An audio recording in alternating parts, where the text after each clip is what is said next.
جی السلام علیکم. جی وعلیکم السلام.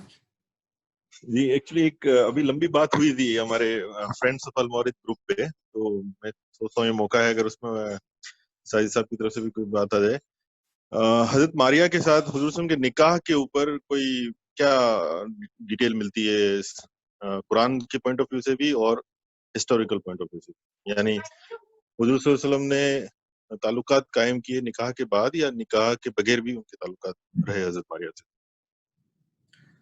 دیکھیے اس میں شروع سے ہی اختلاف رہا ہے. ہوا یہ ہے کہ بہت ساری آپ کی جو شادیاں ہوئی ہیں ان کا نکاح کا واقعہ رپورٹ نہیں ہوا.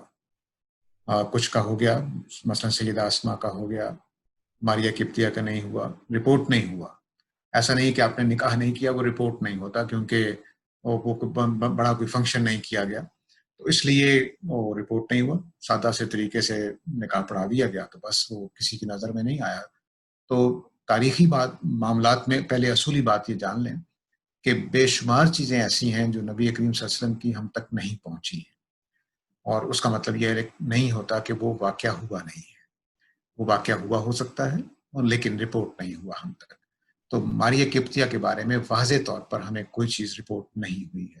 دو ایک کتابوں میں کہیں اس کا ذکر ہے, لیکن وہ اس کی تعبیر یہ لوگ کر دیتے ہیں کہ نکاح کا مطلب شادی کرنا بھی ہوتا ہے یا نکاح پڑھنا بھی ہوتا ہے, اور شادی کرنا یعنی ازدواجی تعلق قائم کرنا بھی ہوتا ہے.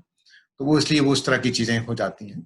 لیکن جو قرآن مجید کی بات ہے میں اس کو عرض کر دیتا ہوں, جس کی وجہ سے نبی اکرم صلی اللہ علیہ وسلم شادی کے بغیر وہ تعلق قائم نہیں کر سکتے. قرآن مجید نے یہ سورہ احزاب میں جہاں آپ کو مما افاء اللہ کے الفاظ میں اجازت دی ہے, وہاں نکاح کا قانون زیر بحث ہے. اس کے بغیر آپ نہیں کر سکتے نکاح. اور دو چیزوں میں فرق کرنا چاہیے. قرآن مجید نے اس کو فرق کیا ہے. اگر کسی وقت موقع ہوگا تو اس پر پورا ایک تفصیل سے دیکھا جا سکتا ہے. میں عرض کر سکتا ہوں کہ اس میں کیا کیا اللہ تعالیٰ نے خیال رکھا ہے چیزوں کا.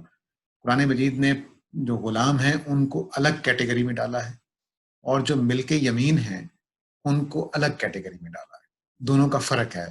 عام طور سے ملک یمین کا ترجمہ بھی غلام کر دیا جاتا ہے, او ما ملکت یمینک جو ہے اس کا ترجمہ بھی غلام کر دیا جاتا ہے. جنگوں میں جو قیدی آتے تھے ان کو ما ملکت یمین کہتے تھے, کہ تمہارے ہاتھوں میں قبضے میں آ گئے, یعنی تمہارے ہاتھوں میں آ گئے. تو جو تمہارے ہاتھ میں آ جائے وہ تمہارا غلام پرانے زمانے میں غلام ہوتا تھا.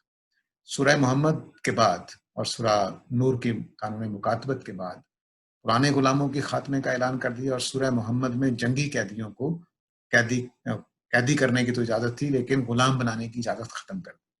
اب جتنے بھی ما ملکت یمینوں ہوں گے وہ سارے کے سارے جنگی قیدی ہوں گے.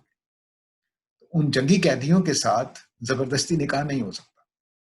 غلاموں کے لیے قانون یہ تھا کہ جو آدمی خریدتا ہے وہ اس کا نہ صرف مالک سمجھا جاتا تھا بلکہ شوہر بھی سمجھا جاتا ہے. یہ سماجی قانون ہے. خود ہمارا نکاح کا ضابطہ ایک سماجی قانون ہے, اس میں شریعت کا بھی ایک حصہ ہوتا ہے, لیکن ایک سماجی قانون ہے کہ بھئی ہم اس طریقے سے ایک دوسرے کے لیے حلال ہو جاتے ہیں, ہماری شرمگاہ جائز ہو جاتی ہے. اور جب تک یہ نکاح نہیں ہوتا یہ نہیں ہو سکتا. تو اس کو ہم بالکل جو غلامی کا ضابطہ تھا اس میں خرید لینا, ایک آدمی نے ایک عورت کو خرید لیا ہے تو وہ سمجھا جاتا تھا کہ یہ نکاح کے قائم مقام ہے. تو غلام عورتیں جو تھیں ان کے ساتھ یہ معاملہ الگ تھا.